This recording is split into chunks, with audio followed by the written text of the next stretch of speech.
Senhoras e senhores, boa noite.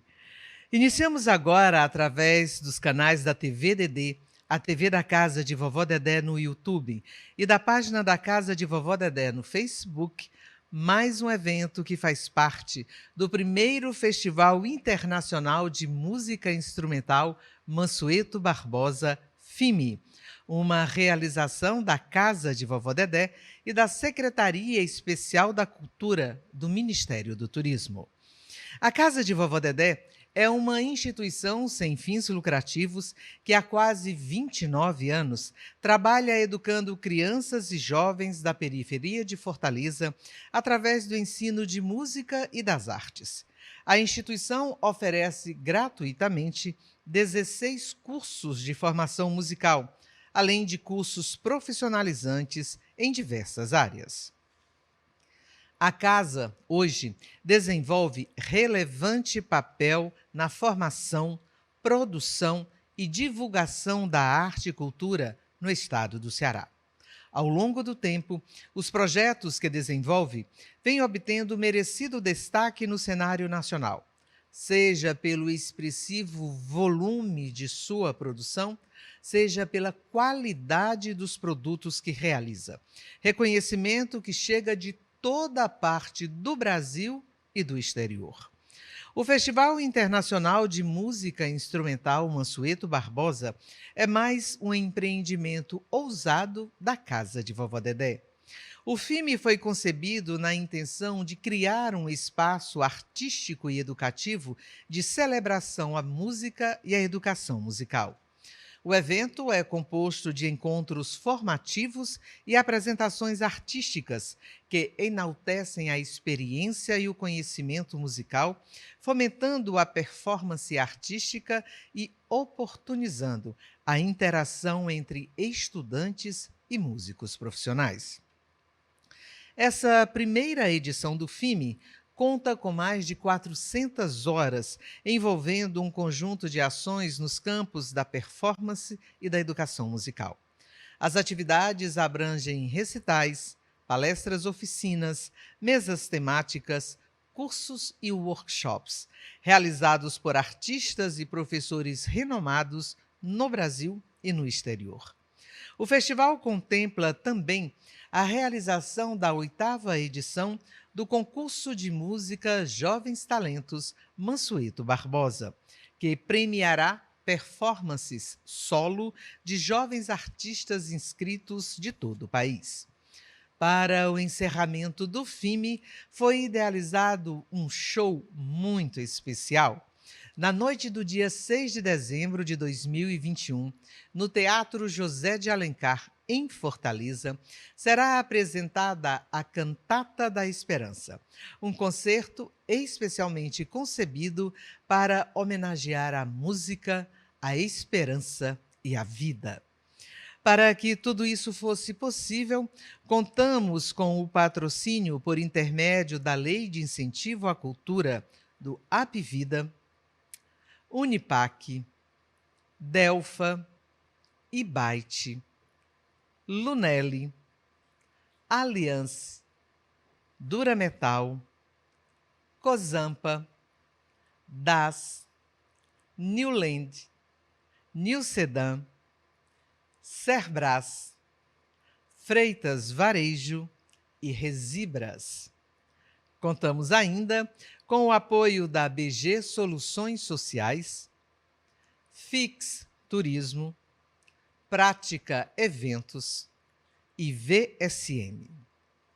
Nossos agradecimentos a todas essas empresas, entidades que investem na cultura e acreditam que eventos como o FIME constituem importantes ferramentas para transformar o mundo por meio da arte, da formação humana e da responsabilidade social. Cabe ressaltar que o festival se constitui também em um importante espaço de capacitação profissional para os jovens assistidos pela Casa de Vovó Dedé. Todas as operações técnicas demandadas pelo FIME são realizadas por alunos e profissionais egressos dos cursos profissionalizantes ofertados pela casa. Técnicos em áudio, iluminadores, cinegrafistas, editores, fotógrafos, dentre outros, profissionais do mais alto nível que ainda colaboram monitorando outros jovens recém-saídos dos cursos formativos da Casa de Vovó Dedé, transmitindo de graça o que aprenderam de forma 100% gratuita, estabelecendo assim uma grande rede de cooperação solidária que dignifica o ser humano pelo trabalho, pela amizade e pela educação humanitária. Queremos agradecer também a todos que nos acompanham agora através do canal da TV Dedé, a TV da Casa de Vovó Dedé no YouTube, como também na página da casa no Facebook. Muito bem, convidamos a todos a assistirem agora a um debate em uma mesa temática sobre o ensino da música e transformação social, desafios e triunfos. Participarão da mesa temática de hoje o maestro Luiz Maurício Carneiro, representando o Instituto Beatriz e Lauro Fiuza, IBLF. O maestro Arley França, coordenador do Sistema Brasileiro de Bandas e Orquestras Sinfonia.br e regente da Orquestra Contemporânea Brasileira.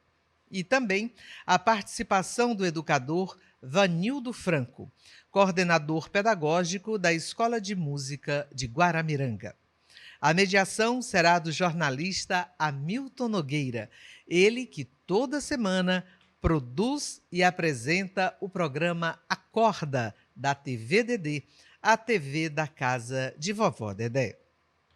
Saudamos a todos e gostaríamos de, em nome da Casa de Vovó Dedé e do FIME, de registrar os nossos mais sinceros agradecimentos aos integrantes da mesa, eles que generosamente atenderam ao nosso convite e hoje engrandecem o Festival Internacional de Música Instrumental Mansueto Barbosa com suas presenças, compartilhando suas experiências na utilização da música como ferramenta para a transformação social e para a transformação humana. Falando mais um pouco dos nossos convidados, o maestro Luiz Maurício Carneiro é também pianista e violinista. É mestre em ensino das práticas musicais pelo Proemus Unirio. Atualmente é coordenador do programa de música Jacques Klein, do Instituto Beatriz e Lauro Fiuza. Há 30 anos, atua como professor e maestro de orquestras infantis e juvenis dentro de projetos sociomusicais, tendo dirigido a Orquestra Sinfônica Mariuccia Iacovino em turnês de concertos no Brasil, Rio de Janeiro, São Paulo, Belo Horizonte e no exterior, Estados Unidos, Portugal e Argentina. O maestro Arley França é natural de Fortaleza. Fundou e reestruturou nos últimos 20 anos mais de 40 bandas e orquestras no Ceará. Orientou-se em regência orquestral em cursos realizados na Inglaterra, Itália e Estados Unidos. Cursou mestrado e doutorado em educação pela Universidade São Carlos, mestrado em música pela Universidade Federal da Paraíba, licenciatura em música pela Universidade Metropolitana de Santos e licenciatura em pedagogia pela Universidade Estadual Vale do Acaraú. Participou como professor em festivais como Festival Internacional de Música do Amapá, Festival Sinfonia.br, Festival Música na Ibiapaba, Festival Cordas Ágil, Painéis Funarte de Bandas de Música e do primeiro Festival de Música Instrumental do Ceará, Mansueto Barbosa.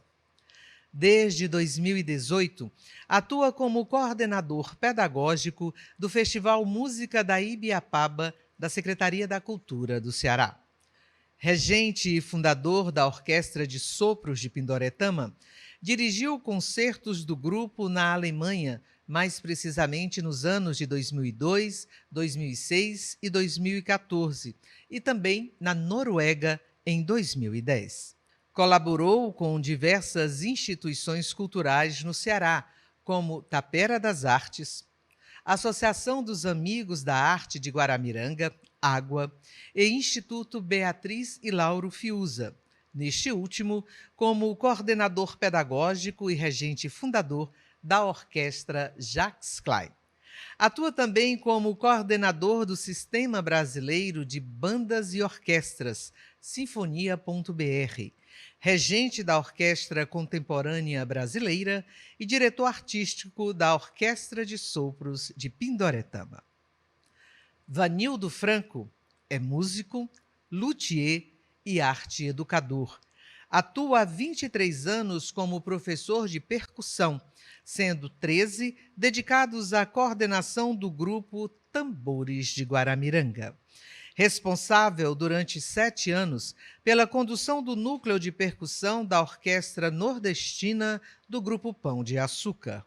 Integrou a primeira turma da Residência Social em Arte e Educação, que estudou a pedagogia para o desenvolvimento humano através da arte, realizado pelo Instituto Ayrton Senna em parceria com a Escola de Dança e Integração Social, EDISCA. Foi responsável pelo trabalho de percussão realizado na cidade de Pacatuba e Maranguape. Integra a banda Dona Zefinha, com quem já gravou 2 CDs e realizou 2 turnês na Europa, mais precisamente na Alemanha e em Portugal, onde ministrou oficinas de percussão e ritmos nordestinos. Na Ásia, na Coreia do Sul e na América do Sul, na Argentina e Colômbia, também ministrou oficinas de percussão, ritmo e danças tradicionais do Nordeste. Vanildo Franco trabalha há 20 anos na Associação dos Amigos da Arte de Guaramiranga, Água, onde atualmente exerce a função de coordenador pedagógico da Escola de Música de Guaramiranga. Atua também como luthier no ateliê de luteria da Água. Bem, senhoras e senhores, com a palavra, o jornalista Hamilton Nogueira, para dar prosseguimento ao evento desta noite. Ele que irá mediar a mesa temática Ensino de Música e Transformação Social, Desafios e Triunfos. Olá, eu sou Hamilton Nogueira e começa agora mais uma edição do programa Acorda, Nós em Rede, porque a gente acredita que cada um é o nó fundamental nessa imensa rede de conhecimento. Estamos aqui, portanto, valorizando a cultura, valorizando os bons conteúdos e valorizando você. Como você sabe, todas as quintas, 8 da noite, uma nova edição do programa Acorda. Hoje, envelopado de forma diferente, porque a gente tem uma edição temática ao FIME, Festival Internacional de Música Instrumental Mansueto Barbosa. O nosso tema para a conversa hoje é o ensino de música e a transformação social, desafios e triunfos. E a gente tem aqui o imenso prazer de receber, na casa de Vovó Dedé, Luiz Maurício Carneiro. O Luiz Maurício é pianista, violinista, maestro, coordenador do programa de música Jacques Klein, no Instituto Beatriz e Lauro Fiuza. Conosco também, recebendo aqui mais uma vez, voltando ao programa, Arley França, que é regente da Orquestra Contemporânea Brasileira, coordenador do Sistema Brasileiro de Bandas e Orquestras, o Sinfonia.br. Sugiro a você que procure, dê uma gulgada nisso, porque é muito bacana. Ivanildo Franco, também músico, luthier e arte educador, coordenador pedagógico da Escola de Música de Guaramiranga, além de ser luthier do Água, que é a Associação dos Amigos da Arte de Guaramiranga. Senhores, muito prazer e muito obrigado por terem disponibilizado um tempo aí das atividades de vocês e estar aqui conversando com a gente nessa casa que é uma casa de música, que é uma casa de arte, mas é uma casa de transformação social também. Então, eu queria começar vendo o currículo de vocês é bem extenso, por isso eu tive que resumir o máximo possível para poder caber dentro do tempo do programa, mas pegando esses nomes mais publicitariamente conhecidos, eu queria saber do Maurício o que é o Instituto Beatriz Lauro Fiuza, para começar. Prazer recebê-lo. Prazer é meu, Hamilton. O Instituto Beatriz Lauro Fiuza é uma instituição que presta ensino de música dentro daqui de Fortaleza, em 3 núcleos, né? Um deles de karatê e 2 de música. Um ali no Passaré, outro na Casa José de Alencar. E nós trabalhamos atualmente com ensino de cordas e piano, além das práticas corais. Todo o ensino é gratuito. Ele completa, no ano que vem, 10 anos de existência, de atuação, e contamos atualmente com cerca de 415 alunos dentro do programa de música Jacques Klein. Perfeito. 415, 15. você está falando de todas as unidades? Das 2 unidades São de 2 música, relativas à música, né? exatamente. Então, somando as 2. Quanto tempo de funcionamento, Maurício? 9 anos, completamos 10 no ano que vem, Tá em bom. 2022. Projetos de crescimento, eu sei que é difícil falar isso, Sim, mas... a gente tem planos para o próximo quinquênio. Está crescendo. Bacana. Arley, prazer recebê-lo mais uma vez. Explica para a gente o que é a Orquestra Contemporânea Brasileira, para quem não conhece, registrando que eu já fui alguns domingos de manhã e é um imenso prazer ter visto aquilo acontecer. Olá, Hamilton. Saudações a todos que estão nos acompanhando. Eu agradeço o convite, é um prazer estar mais uma vez aqui conversando com você. Prazer todo nosso. Os colegas aqui, o Maurício e o Vanildo.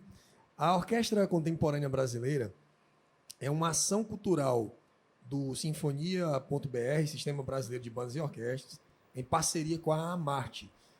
Essa orquestra é uma orquestra profissional, sediada em Fortaleza. Nossa orquestra ela é residente no Cine Teatro São Luís, que é uma casa, é um teatro maravilhoso, e tem o patrocínio da EDP e apoio cultural do Instituto EDP. A Orquestra Contemporânea Brasileira ela surge no cenário da música de concerto no estado do Ceará, no sentido de preencher uma lacuna, que é a existência de uma orquestra profissional, porque hoje o Estado conta com diversos projetos, diversos programas de educação musical, o próprio Instituto Beatriz e Lauro Fiuza, Maurício, instituição que a gente tem um grande carinho por ter também colaborado durante algum tempo. A Água, instituição também que desenvolve trabalho na área de música, eu também tive a oportunidade de passar por lá, e tantas outras. E a gente percebeu que esses jovens, eles têm essa formação. Hoje nós estamos, de certa forma, como a própria Casa de Vovó Dedé, desenvolve aqui também projetos na área de orquestra. Nós temos muitos projetos de orquestras infantis juvenis no estado do Ceará, sim, que é muito bom. Acho que a gente está no melhor momento da história da educação musical do estado, no sentido dessas iniciativas. Contudo... Interessante que as pessoas não sabem disso, né? Não sabem, infelizmente. Contudo, para que esses futuros músicos fortaleçam a sua experiência estética, é inevitável que eles tenham... que eles não tenham contato com uma orquestra profissional. É imprescindível que um músico iniciante ele tenha esse contato com a orquestra profissional. E aí a gente começou a se perguntar, muitos programas de educação musical, muitos projetos de educação musical de orquestras infantis e juvenis surgindo, mas a gente não tinha uma orquestra profissional ativa. Quando eu digo uma orquestra profissional ativa, é uma orquestra que ela tem uma agenda mensal, regular, né? Que as pessoas possam sair da sua casa e dizer, olha, pelo menos um domingo por mês eu vou assistir uma orquestra profissional, para que os professores possam levar os seus alunos, para que os alunos possam buscar essa experiência estética, né? Perdão, existem várias outras orquestras, mas profissional com essa regularidade, repetir a palavra, infelizmente, profissional é a única, é isso? No momento, no estado, a Orquestra Contemporânea Brasileira é a única orquestra profissional ativa que tem uma agenda regular. A gente diz isso até com não digo isso comemorando vitória, mas a gente diz isso com certo... com uma certo aperto no peito, Há sabe? um lamento, né? A gente precisaria ter mais. O ideal é que existem muitos teatros que tivessem todos eles as suas agendas lotadas e disputando, e as orquestras disputando o espaço porque estariam cheios, né? Na realidade, o ideal é que existissem orquestras dentro desses teatros, né? Sim. Porque o teatro abriga uma orquestra, um corpo de baile e um corpo vocal. O ideal é que existam grupos estáveis dentro desses teatros. Esse cenário é possível, assim, no futuro? Se a gente trabalhar muito, sim. Mas isso vai muito mais de vontade da caneta, né, do que viabiliza essa existência, do que propriamente, digamos que dos músicos ou das pessoas que praticam música. E pedindo desculpas aqui ao Vanildo, ainda não o chamei para a conversa, mas e essa vontade da caneta tem a ver com um projeto de civilização. Que tipo de civilização eu quero para o Estado que eu gerencio, para o qual eu legislo, que tipo de povo eu quero? Né? Isso fica aqui a reflexão. Você terminou sua fala? Eu interrompi? E para concluir ainda sobre a Orquestra Contemporânea Brasileira, o que é que a gente também está fazendo pensando nesse cenário da educação musical? A gente tem a Orquestra Contemporânea Brasileira que se coloca como uma orquestra profissional. Quando eu digo profissional, porque os músicos que ali estão são profissionais, né? Não estão mais em fase de aprendizagem, são profissionais.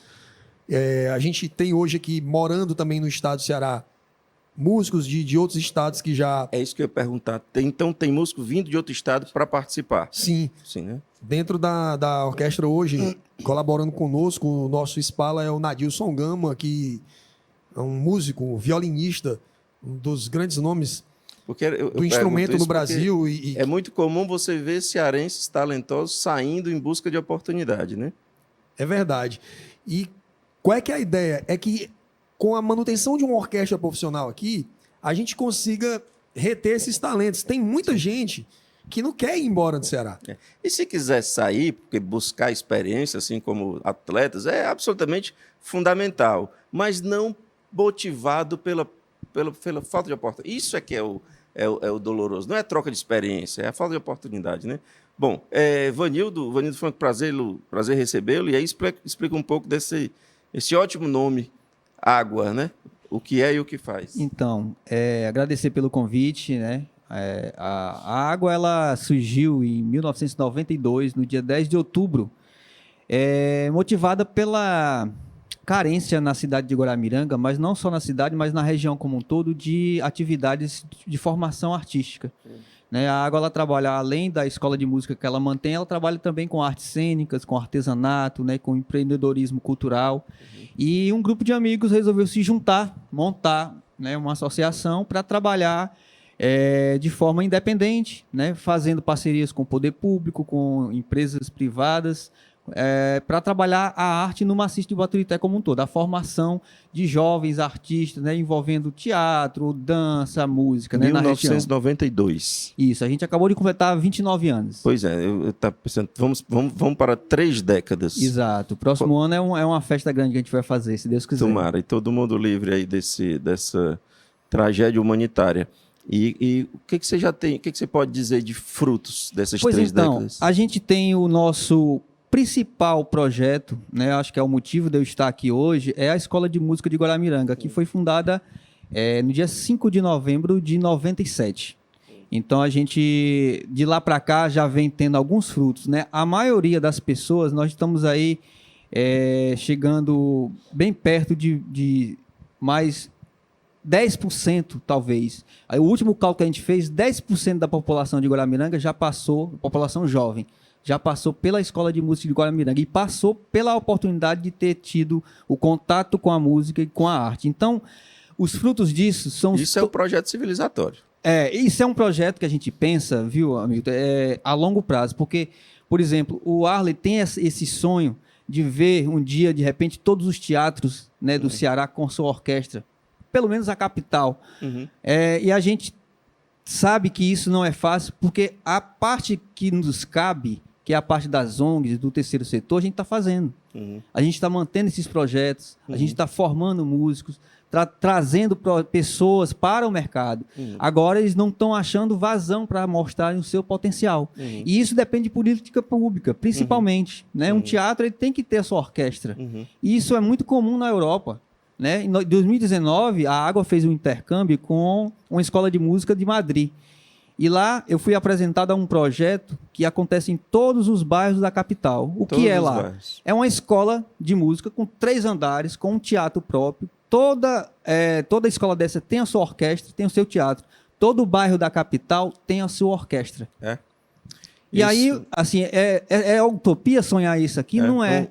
Um primo meu que mora na Polônia me disse isso, é muito doloroso. Todo bairro tem o seu teatro. Então, a gente vem nessa busca e nessa resistência lá em Guaramiranga e na região, pensando numa sociedade melhor a partir do trabalho que a gente vem fazendo há 30 anos.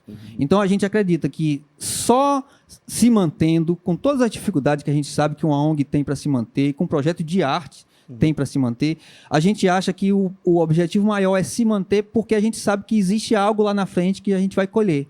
Uma sociedade menos violenta, né, menos desigual, com mais oportunidade, mais crítica, com mais contato com a arte, e, consequentemente, vão ser profissionais melhores, vão ser um médico melhor, né, vão ser gestores públicos melhores. Então, a gente acredita muito nesse potencial da arte e é nisso que a gente investe há 30 anos. E que olhe para as pessoas e veja um espelho, não um inimigo, né? Exatamente. Que precisa discutir as coisas. Em um panorama geral, o que a pandemia fez com os respectivos projetos de cada um? O que hoje nós estamos aí, grande parte do Ceará com segunda dose, já consegue respirar, já se enxerga um futuro, coisa que em 2020 era muito difícil. O que aconteceu com vocês, institucionalmente, claro, durante a pandemia?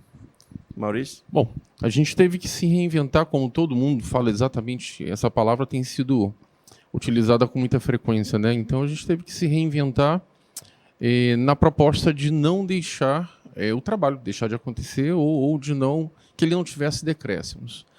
Logicamente que quando a gente fala de professores de música que estão acostumados a estarem numa sala de aula, realizando ensaios, realizando aulas presenciais, você já tem todo um protocolo de trabalho já estruturado. E quando você se vê numa tela, tendo que realizar esse trabalho através de uma tela, então você precisa totalmente modificar os seus protocolos e criar novas formas, até mesmo aprender a lidar com tantos mecanismos que para outras áreas são muito comuns, como um Google Meet ou um Zoom, ou uma questão assim.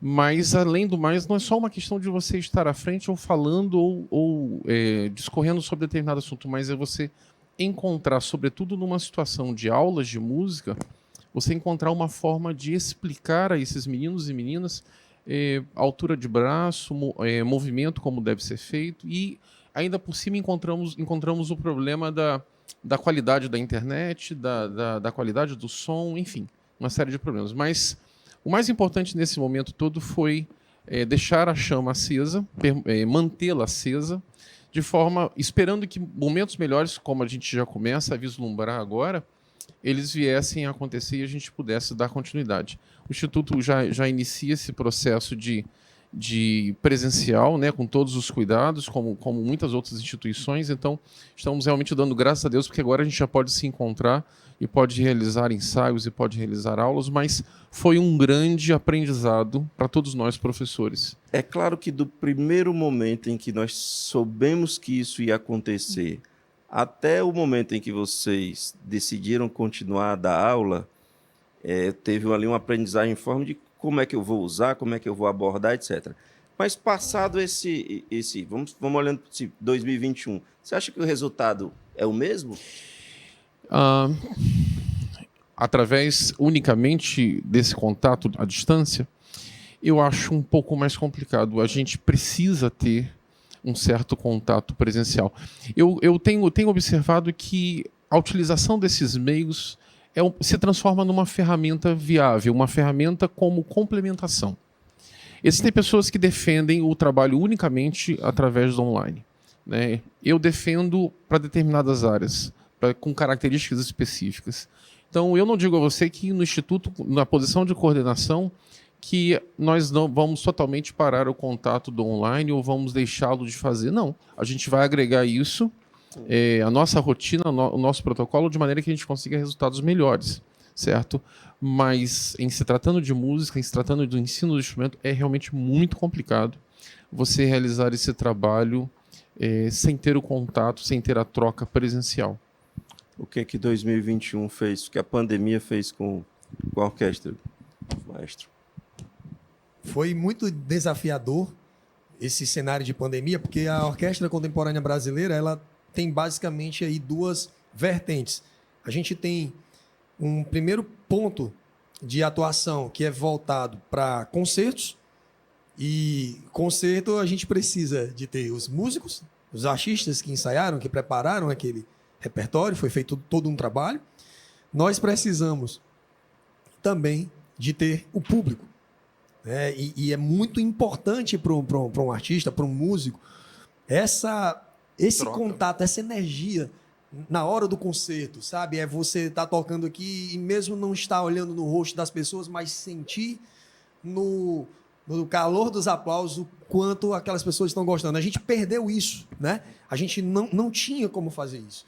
E o outro ponto é que a Orquestra Contemporânea Brasileira ela também tem núcleos de educação musical espalhados em algumas cidades do estado de Ceará, 20 cidades, né? onde nós ensinamos música para crianças e adolescentes, formando orquestras infantis e juvenis, a partir dos músicos profissionais que integram a Orquestra Contemporânea Brasileira, que são professores. Então a gente teve esse desafio duplo.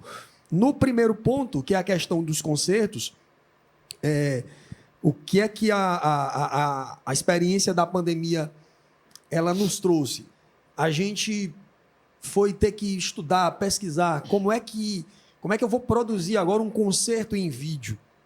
Então, o maestro, que é o diretor artístico, que antes ele se preocupava apenas em preparar o repertório, cuidar artisticamente da orquestra, e como eu sou uma pessoa que eu não gosto muito de confiar, assim, de terceirizar tudo o que eu preciso, eu gosto de minimamente conhecer, até para eu poder chegar para as pessoas que estão me auxiliando e dizer o que é que a gente precisa. Então, para mim, em especial, a gente teve esse desafio. Eu tive que aprender como é que são feitas gravações de áudio, como é que é feito gravação de vídeo, que equipamentos, que microfones, que sistema de som, iluminação. que técnica, né? E a gente conseguiu um grande resultado. Se as pessoas que estão nos acompanhando aqui puderem pesquisar lá no YouTube da Amarte ou do Cine Teatro São Luís, vocês vão ver o que eu estou falando. A gente conseguiu um excelente resultado de qualidade de áudio, de qualidade de vídeo também. Então, esse foi o nosso ponto positivo, né? Contudo, nada disso supera você tocar para uma plateia que está do outro lado da tela. É mais difícil. É mais difícil porque você está interagindo, você imagina que as pessoas estão lá, mas você não consegue ver. Então, isso foi muito difícil.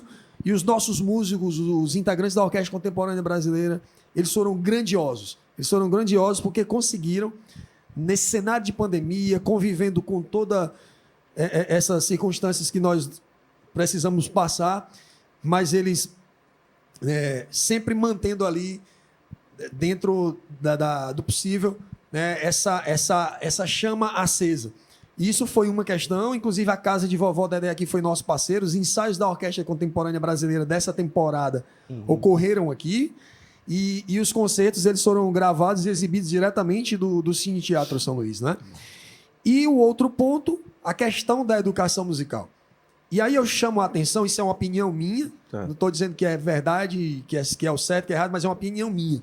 A pandemia, no meu ponto de vista, ela acelerou, ela trouxe à tona muitas questões que nós estávamos passando.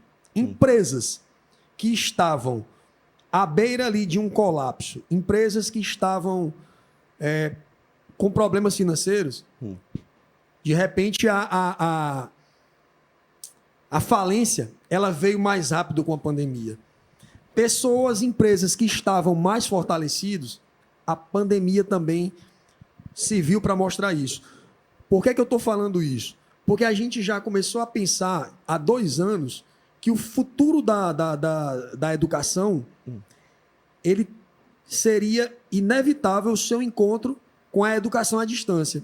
Então, exatamente há 2 anos, nós começamos a gravar, Milton, as aulas de música do programa Sinfonia BR de Educação Musical. Justamente com esse propósito da gente poder chegar mais longe. Quando chegou a pandemia, esse programa ele só seria lançado esse ano, mas quando chegou a pandemia, a gente, nesse sentido, a Orquestra Contemporânea Brasileira, os projetos de educação musical que eu estou coordenando, a gente não teve problema em como pensar como é que a gente vai dar as aulas. Por quê? Porque minimamente a gente já tinha ali pelo menos 2 anos de aulas gravadas. O trabalho que a gente teve basicamente foi de editar, de subir numa plataforma e mandar os links, né, para os meninos. E a gente acabou ajudando também cerca de 20 bandas de música do estado de Ceará, de várias cidades do interior. A gente conseguiu compartilhar esse material com eles, né? E a gente conseguiu também fazer com que isso chegasse a outras pessoas. E eu vejo que daqui para frente vai ser difícil a gente desassociar qualquer forma de ensino ao ensino EAD. A gente já imagina que minimamente, por exemplo, uma aula de história da música, No mínimo tem que ser híbrido, no mínimo. Uma aula de teoria musical, eu posso fazer essa aula de forma online, EAD, à distância. Contudo, evitando o deslocamento das pessoas e tal. Isso. Contudo, eu concordo com o Maurício que nesse cenário de educação musical, a parte de prática, de instrumentos, é imprescindível o professor estar ali do lado do aluno, né? Vanildo? Então, a gente tem uma noção muito clara de que o virtual ele veio para ficar, né? Na educação como um todo e na educação musical principalmente. Eu acho que agrega muito, trouxe um aprendizado muito grande. Na nossa realidade, a gente vive numa cidade do interior minúscula, né? A segunda menor do estado, e que o nosso público, quase que na sua totalidade, estão morando na zona rural, sem cobertura de internet, às vezes sem cobertura de telefonia celular.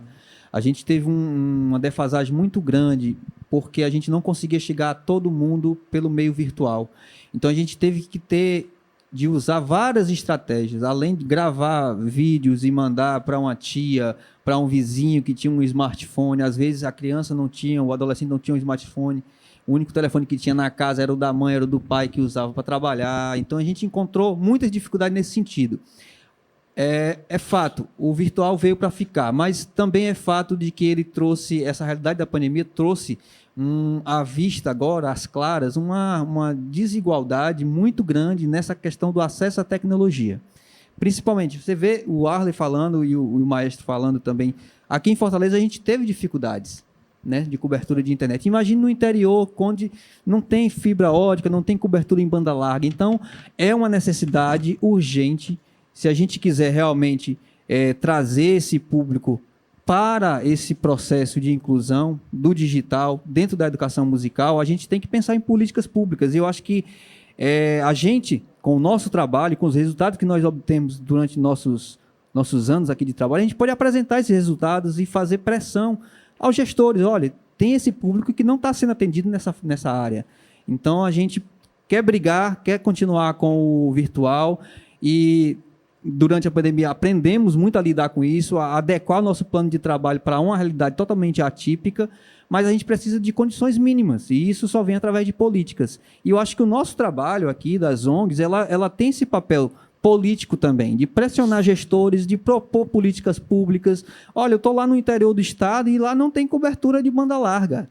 Como é que eu faço para me incluir nesse processo aí de aprendizagem que está sendo visto de forma, né, grandiosa no mundo todo, mas lá em Guaramiranga não chega? Então, como é que eu posso pressionar a Câmara Municipal, o gestor municipal, o governo estadual, para que as minhas crianças também tenham acesso? Então, através de resultados. Existe alguma institucionalização da área de vocês? Algo que concentre, que possa ser uma associação ou que possa concentrar essa luta com algum foco específico? Existe uma instituição nacional, né, que é uma união de várias ONGs do Brasil, né? Eu acredito que teve um grande prejuízo nos últimos anos para cá, porque isso foi incentivado por outros governos e de uns anos para cá, esse incentivo e essa institucionalização, ela ficou meio que capenga, mas existe uma instituição nacional que é uma instituição que reúne várias ONGs do Brasil como um todo, com seus trabalhos, né, com seus segmentos, e que poderia, de repente, ser um motivo para ser reativada. Essa coisa de a gente propor coisas, né, politicamente, que possam chegar nas pessoas que a gente atende, né, com o público que a gente atende. É porque não adianta criminalizar a política e achar que lá é tudo sujo e não vai participar. Claro. Na verdade, quando você não participa, é como a cidade. Se você não ocupa a cidade, o que há de pior vai surgir ali. Tenho certeza absoluta disso. Então, achar que a política não é um lugar bom e deixar de olhar para lá é a pior estratégia que tem. Então, tem que ir para a Assembleia, não é difícil entrar. Eu estou lá toda quinta-feira, ajudo a conversar com A ou com B, contem comigo. Então, mas é preciso dialogar com essas pessoas e dizer, olha, atendemos tantos adolescentes com esse projeto de futuro e precisamos da sua ajuda. O que o senhor pode nos ajudar? Eu tenho certeza que poderia ter respostas interessantes. Existe uma coisa interessante, né? A gente tem uma proposta comunitária de proximidade com a comunidade que muitas vezes a própria escola não tem. Às vezes a gente atende crianças, adolescentes lá que chegam com problemas seríssimos e falam para a gente sobre isso. A gente sabe muito sobre a vida das famílias. Então existe um outro lado, né, que é o lado humano do contato muito próximo, né? A gente está lá com o contato, a música, o ensino da música é um pretexto para a gente chegar nessas pessoas, né? A gente tem uma parceria há muitos anos com o Instituto Ayrton Senna, que a gente tem a chancela dele para usar uma pedagogia que foi desenvolvida lá, que é a pedagogia para o desenvolvimento humano através da arte. No nosso caso, a música. E a gente tem, por estratégia, se aproximar das pessoas de maneira humana. Então, acaba que chega para a gente uma realidade muito cruel, né? E na pandemia chegou essa em evidência, que foi a falta de contato dessas pessoas com a tecnologia. E olha, como a gente estava conversando aqui antes de começar a gravar, a tendência é de haver ficar aguda essa questão pessoal dentro de casa por conta dos reflexos de pandemia, de depressões, etc, etc. O consumo alcoólico disparou, etc. Então, esse trabalho de vocês, de fortalecimento do humano, de fortalecimento do talento, que tem a ver com a autoestima, com o resgate da importância de cada um, precisa ser um pouco mais cuidado. Não é bondade, não. Nós estamos falando aqui de discernimento, de saúde mental, que eu acho que será o grande desafio da humanidade, principalmente em países de terceiro mundo, na próxima década. Então, se organizar e mostrar isso é uma tarefa, é um desafio para vocês que já vivem muitos desafios, né? Mas fica aqui a dica. Você quer comentar? A gente tem uma arma, reforçando um pouco o que o Vanildo falou, a gente tem uma arma muito eficaz e também reforçando o fato de que a gente consegue atingir o interior desses adolescentes, dessas crianças, desses jovens, e normalmente as famílias, né, que estão por trás, porque a música, a arte de uma forma geral, trabalha com um elemento que muitas vezes a escola regular, nada contra, obviamente, mas ela não consegue trabalhar, que é o ego. Todo ser humano quer ser percebido, ele não quer ser número, ele quer ser uma pessoa, não é verdade? Então, o simples fato de tocar um instrumento faz com que eu seja uma pessoa a ser notada, uma pessoa especial, porque eu realizo uma atividade especial. Ninguém quer fazer parte, ninguém estuda um instrumento para não tocar bem. Ninguém estuda canto para não cantar bem. Todas as pessoas querem tocar bem, elas querem cantar bem, e elas, quando se reúnem para isso, elas se reúnem com o objetivo de se auto-melhorar. Embora isso seja uma ideia que está por entre as linhas, ela não está explícita, certo? Mas ninguém vai para um ensaio para não se auto-melhorar, para não tocar melhor, para não se desenvolver de alguma forma. Então essa é uma grande força que a música em si, eu vou falar sobre a música porque é a área que a gente trabalha, né? As outras artes têm suas vertentes, enfim, mas que a música tem de muito poderoso e que a gente tem percebido isso também de uma forma muito eficaz durante todo esse período de pandemia, esse período de isolamento, né, essa força ela é presente e isso tem sido constatado como o próprio Arley falou, que as coisas elas vieram à tona de uma forma muito rápida, porque simplesmente nós fomos obrigados a estar dentro das nossas casas isolados. Então elas vieram assim, sabe? Elas brotaram diversas vertentes em diversas situações. Então a gente trabalha com uma arma muito eficaz, que trabalha com o ser humano, que desenvolve o ser humano, que é a arte musical, né, e que certamente isso vai se ramificar de uma forma, ou vai se pulverizar de uma forma muito grande cada vez mais na sociedade. Por falar em ramificação, salvo engano, são 20 municípios em que você organiza, coordena ensino musical no Ceará, estou correto? 20? Com a Orquestra Contemporânea Brasileira, nós estamos presentes hoje, programas de educação musical em 6 municípios, Certo. mas durante a pandemia, a gente conseguiu atender a 20 bandas de música de municípios ok, diferentes, além ok. desses 6 com orquestras. Então a gente tem um programa para banda, que são instrumentos de sopro. Quando eu me refiro São a 20 diferentes Isso. dos 6. Os 6 Isso. são permanentes, Sim. mais 20 bandas de municípios. Ou seja, pode-se dizer que está presente em 26 municípios. Sim, sim. E aí, essa capilaridade dá a entender o que você aprendeu aí desses 26 municípios. Eu vou Que são realidades completamente distintas uma das outras. complementar aqui. Você não pode comparar a realidade de pujança econômica de Juazeiro com Fortaleza, com Mombaça, por exemplo. Né? Verdade, mas eu complemento aqui o que os colegas trouxeram à tona. A pandemia, ela também nos fez perceber quem é educador, né? Os educadores, os professores, eu acho que foram junto com a turma da saúde que está na linha de frente. Eu acho que os professores também fizeram um grande trabalho no Brasil.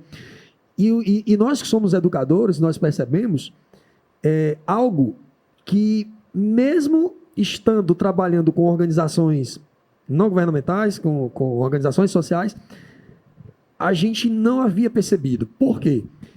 Nós geralmente recebemos esses alunos, os alunos de música, nas nossas instituições. Eles vêm das casas deles e passam a ter aula conosco, né? Lógico que há ali uma forma da gente conhecer a família, a gente tem esse contato mais de perto.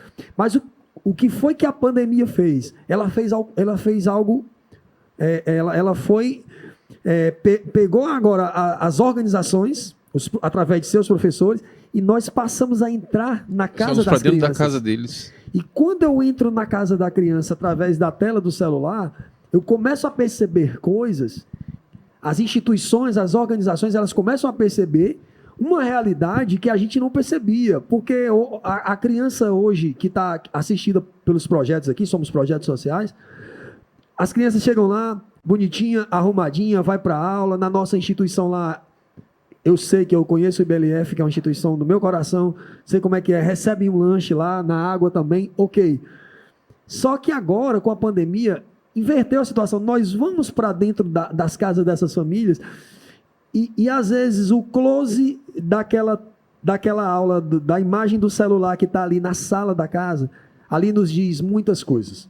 Ali nos fez perceber muitas coisas. Então, a pandemia também foi para a gente um aprendizado, sabe? Ela serviu para que a gente pudesse ver além do trabalho que já é feito. E vou dar um exemplo do que a gente fez com alguns núcleos que a gente atua à frente da Orquestra Contemporânea Brasileira. A gente começou a perceber que as crianças não precisavam apenas das nossas aulas de música, que estava até chegando lá, com todas as dificuldades, mas a gente conseguia fazer essa aula chegar.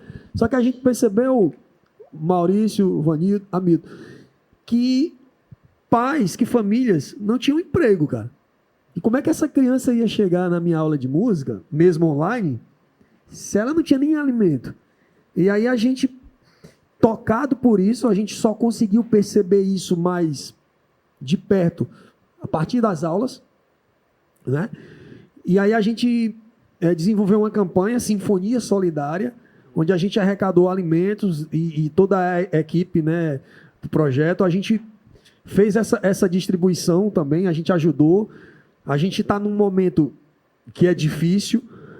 Eu sou da filosofia que a gente tem que que ensinar a pescar e não dar o peixe, só que o momento agora, a gente tem que dar o peixe. Emergencial, O momento foi é emergencial, emergencial. a gente tem que fazer as duas coisas, sabe?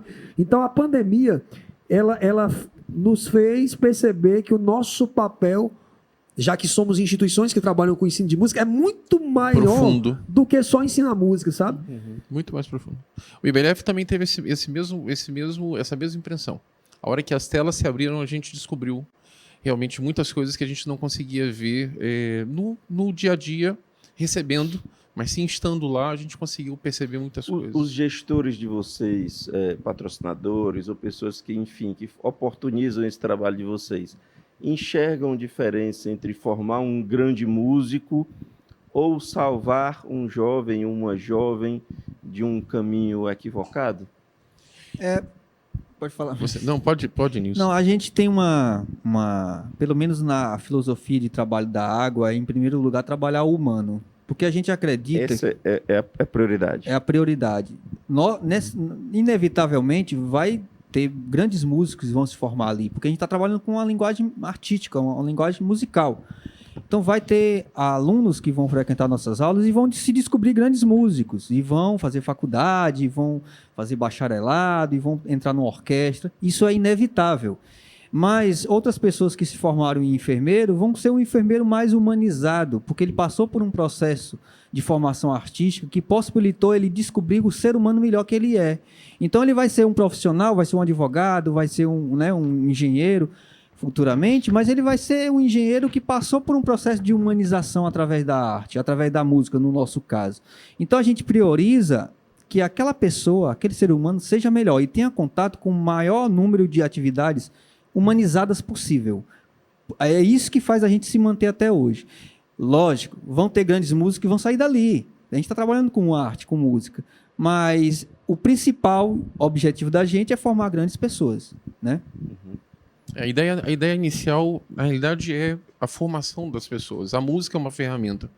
E se a gente leva isso a um alto grau, na realidade, a gente não está contribuindo somente para a existência de um músico excepcional, mas a gente está contribuindo para a existência de um ser humano excepcional. E se a gente consegue esse mesmo grau de qualidade com 99%, 95% das pessoas que estão conosco, a gente está dando uma contribuição enorme a toda essa sociedade, a toda essa geração que a gente tem trabalhado. Então, o inicial é a formação humana, mas se o trabalho é muito bem feito, logicamente a excelência faz parte desse trabalho bem feito. Então, essa excelência se traduz no teu contato diário, da forma com que você conduz as suas aulas e nas oportunidades que você coloca a esse público no dia a dia, semana após semana, dia a dia, ou seja, isso tem que ser uma vertente que é diária, ela não é uma coisa que vai acontecer, não, ela tem que acontecer todos os dias, tem que fazer parte do protocolo. Por todo dia e por fazer parte, eu sei, na minha profissão de jornalista, eu sei quando o ponto alto, o ponto máximo de alegria, e sei o ponto pior, mais difícil, do que não pode acontecer, e quando acontece, tá. Como um jogador que é feito para fazer gol e faz um gol no final da Copa do Mundo, é o ponto alto dele, e o ponto baixo de um goleiro, quando vem a bola fácil, ele tenta pegar, se distrai, a bola... Qual é o ponto mais alto e o ponto mais doloroso da carreira de vocês? Eu posso falar assim,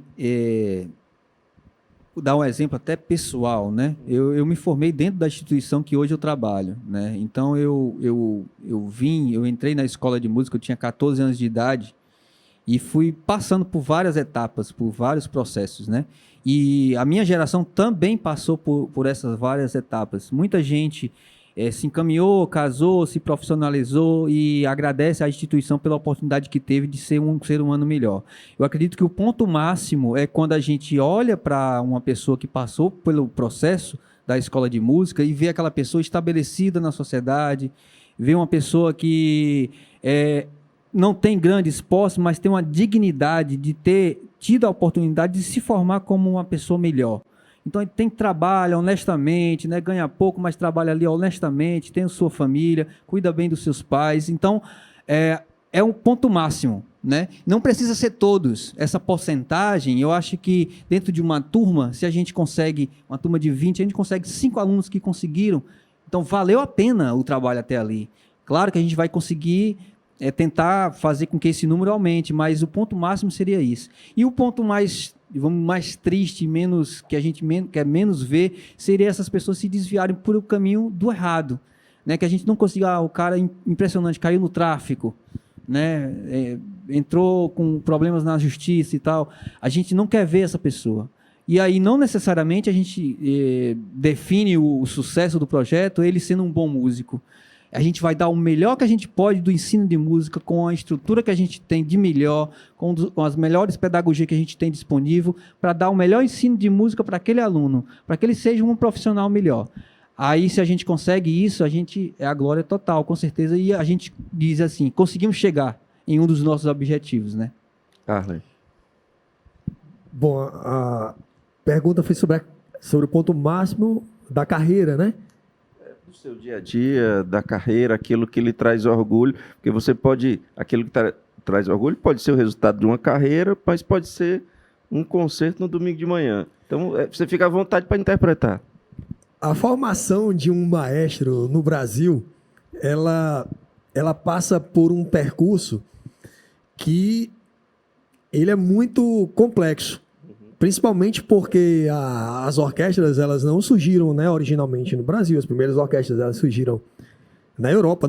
Originalmente não fazem parte da nossa cultura, embora chegaram aqui e né, foram se adequando. E quando eu abracei esse trabalho como músico, eu iniciei como educador musical. Eu era um instrumentista que virou um educador musical e eu descobri que eu conseguia ensinar crianças a tocar um instrumento musical e, se vocês me permitem, a tocar bem. Não era tocar de qualquer jeito. Eu descobri que eu tinha aquela facilidade de ensinar uma criança a tocar. E a minha ideia a partir dali foi, olha, eu vou, a partir da música, ajudar a transformar a vida de crianças através do aprendizado de um instrumento musical. E aí eu escolhi a cidade para implementar esse projeto piloto, né? Pindoretama. Que é um case, né? Isso, Pindoretama fica a 50 quilômetros de Fortaleza e para mim era mais fácil, morando em Fortaleza, se locomover até Pindoretama. E eu decidi que eu ia fazer esse projeto lá, conheci a cidade, na oportunidade conversei com a prefeita, na época a doutora Regina Albino, e ela me deu um suporte para que eu pudesse chegar lá na cidade, comprou uns instrumentos usados de uma banda que não estava funcionando mais, e nós começamos aquele projeto. E eu era um garoto com pouco mais de 19 anos de idade e a ideia inicial era, eu vou ensinar a criançada dessa cidade a tocar um instrumento musical e nós vamos viajar o mundo com essa banda, com essa orquestra. E aos 23 anos de idade, pouco tempo depois, eu estava com a primeira turma da Orquestra de Sopro de Pindoretama representando o Brasil em alguns festivais de música na Alemanha. Então isso foi uma coisa que foi um ponto alto para um jovem de 23 anos de idade, mas que a partir dali eu tornei que aquela sensação, aquela emoção de estar sempre fazendo algo, não só pensando em si, mas principalmente pensando no próximo, se mantivesse como uma constante na minha vida. Então, se eu vou analisar aqui a minha linha do tempo, aí a gente foi para a Alemanha em 2002, depois voltamos em 2004, aí o projeto já tinha formado mais de 200 crianças no município, e foi crescendo, e aí, bom, ao longo dos últimos 20 anos, a Orquestra de Sopro de Pindoretama já foi a 4 turnês na Europa, já formou mais de 1.000 músicos, e esse projeto cresceu, e aí eu fui obrigatoriamente ter que estudar, né? Aí eu tive que sair do Brasil, eu tive que estudar, complementar minha formação. Tinha que ser maestro. E tinha que estudar para ser maestro, né? Então, eu posso dizer que a profissão que eu escolhi, ela me ajudou também a crescer, sabe? Uhum. Então, isso é sempre... Então, eu estou sempre nesse ponto, Hamilton, a cada dia, buscando um novo desafio, porque senão a vida não faz sentido, né? Você está me dizendo é que esse ponto alto para você ainda é meio nebuloso, porque você ainda está querendo mais, é isso? Um dia desse a gente estava com orquestras infantos juvenis, aí eu fui estudar fora e já comecei a reger orquestra profissional. Isso me levou a reger orquestra profissional, que é uma outra perspectiva, né? É algo de maior complexidade, principalmente para quem foi gerado num ambiente orquestral aqui no Ceará, que é um ambiente ainda muito, como é que eu posso dizer, muito sensível, né, pela nossa própria formação musical. Então a gente está, quando eu olho para essa linha do tempo, eu vejo que a gente está sempre... E o ponto baixo? O ponto baixo é justamente essa dificuldade na formação musical que alguém que mora, nasce e cresce aqui no Ceará tem, para se colocar, certo? Em mesmo o pé de igualdade de um outro maestro em qualquer lugar do mundo. Mas nem por isso a gente desistiu. Eu sempre, quando eu comecei, eu imaginei, por que uma orquestra lá da Europa pode tocar desse jeito? Por que a nossa orquestra infanto juvenil de Pindoretama não pode? Então, se alguém faz, eu tenho como aprender. Então, fui lá, aprendi e a gente fez, né? Então, mas é transformar essa dificuldade, esse ponto baixo, não no motivo para você estar reclamando ou como uma desculpa, mas transformar isso numa possibilidade. Se alguém faz, dá para fazer, sabe? Se alguém já fez, dá para fazer. Então, eu sempre fui essa pessoa otimista, que eu transformava esse limão, né, numa limonada. Você quase repete a frase de um amigo que diz que se alguém faz, pode ser feito. Se alguém não faz, eu vou tentar. Exatamente.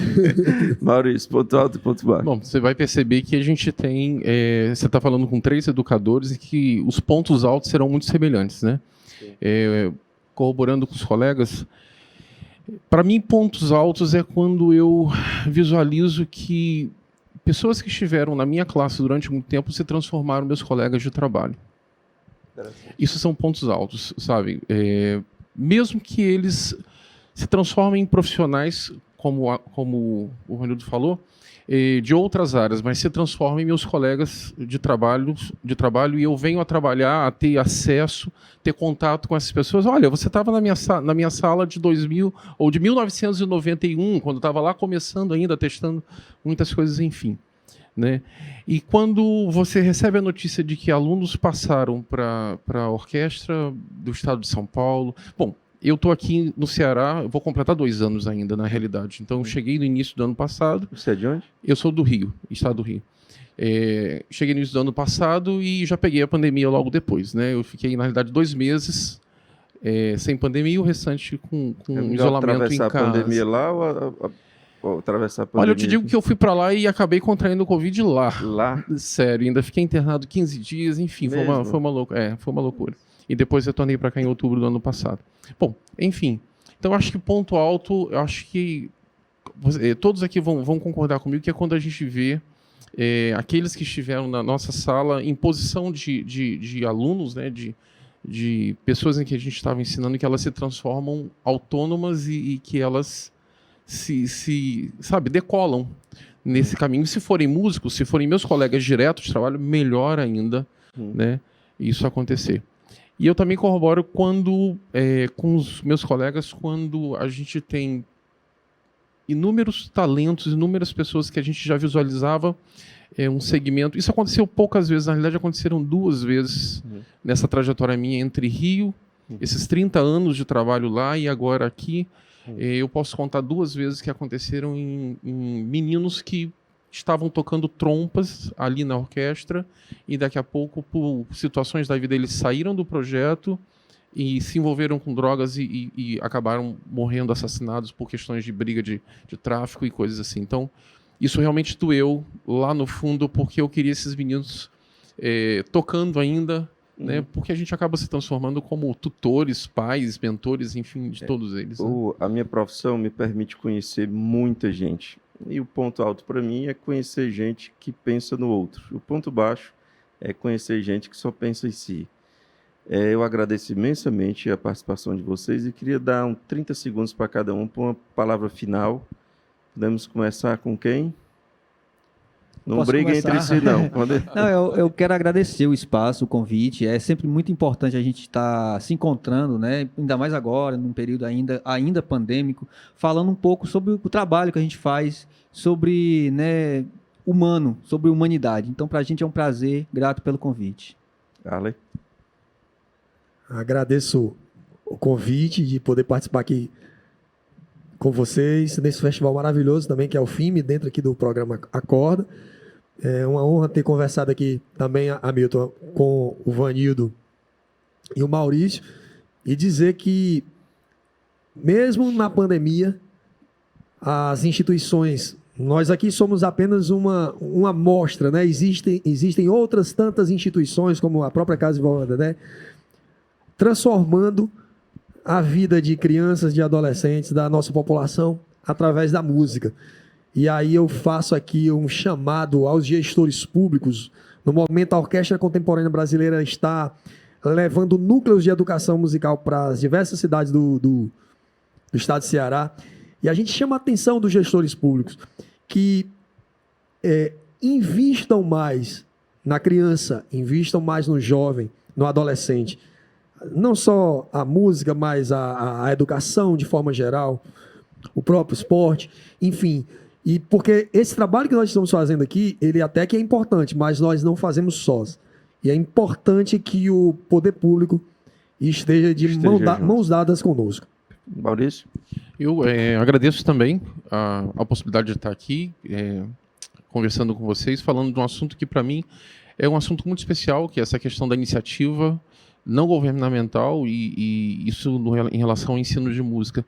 Tem muito tempo que já trabalho com esse tipo de iniciativa e sou um defensor, porque tenho visto em todo esse tempo um desenvolvimento muito grande da qualidade desse ensino, não só aqui como lá no Rio também. Esses meninos estão na universidade, esses meninos não sonhavam esse tipo de situação e eles estão lá, esses meninos estão saindo do país, esses meninos estão ocupando as orquestras profissionais, enfim.